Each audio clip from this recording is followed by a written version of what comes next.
अस्सलामु अलैकुम रहमतुल्लाह हामिदन व मुसल्लियन अम्मा बाद क़ाल अल्लाहु ताला या अय्युहल्लज़ीना आमनू कुतिबा अलैकुमुस्सियाम कमा कुतिबा अलल्लज़ीना मिन क़ब्लिकुम लअल्लकुम तत्तक़ून।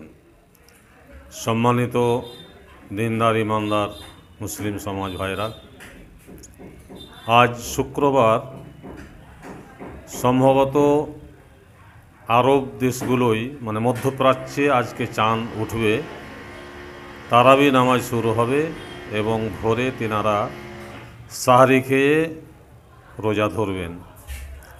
তবে আমাদের এই উপমহাদেশে আগামীকাল চাঁদ দেখার সম্ভাবনা এবং আগামীকাল থেকে তারাবি শুরু হবে এবং ভোরে আমরাও সাহরি খেয়ে ইনশাআল্লাহ রোজা ধরব।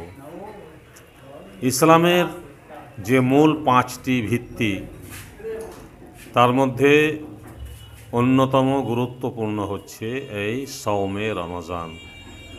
দীর্ঘ একটি মাস এই সিয়াম সাধনা আমাদের শারীরিক এবং ধার্মিক উভয় দিক থেকে এতে উপকারিতা আছে। সিয়াম পালন করলে যেমন আল্লাহ রাব্বুল আলামিনকে সন্তুষ্ট করা যায়, বিশাল সওয়াবের হকদার হওয়া যায়, জাহান্নাম থেকে মুক্তি পাওয়া যায়, অনুরূপভাবেই এই সিয়াম বা রোজা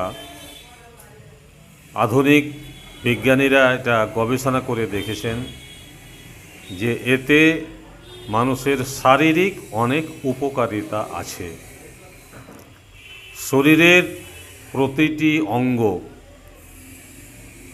এই রমজান মাসে অনেক বিশ্রাম পায় এবং তাতে নতুনভাবে শক্তি যোগায়।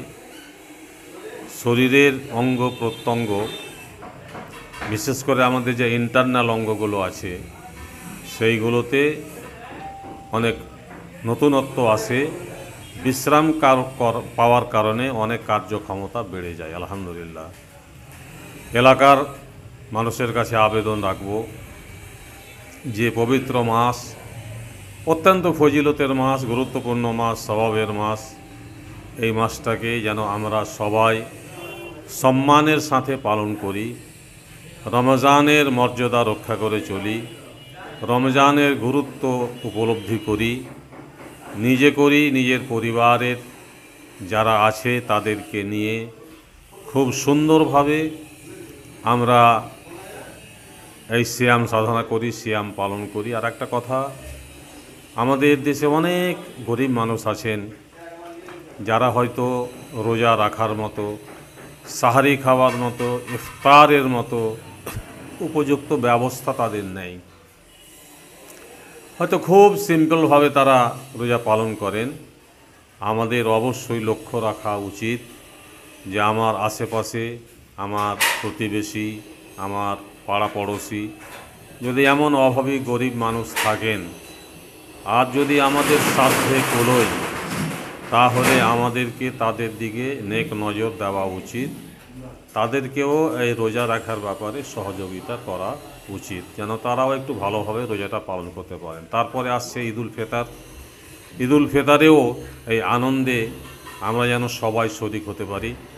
যারা অভাবী গরিব, যারা হয়তো ভালোভাবে ঈদ পালন করার মতো অবস্থাতে নেই, আমরা যারা বিত্তবান, যাদেরকে আল্লাহ অর্থ দিয়েছেন, আমরা তাদের দিকে একটু নেক নজর দিব, তাদেরকে সহযোগিতা করব, তারাও যেন এই ঈদে খুশিতে শরিক হতে পারে। আল্লাহ যেন আমাদের সকলকে তৌফিক দান করেন। আমিন, আল্লাহুম্মা আমিন। আসসালামু আলাইকুম ওয়া রাহমাতুল্লাহি ওয়া বারাকাতুহু।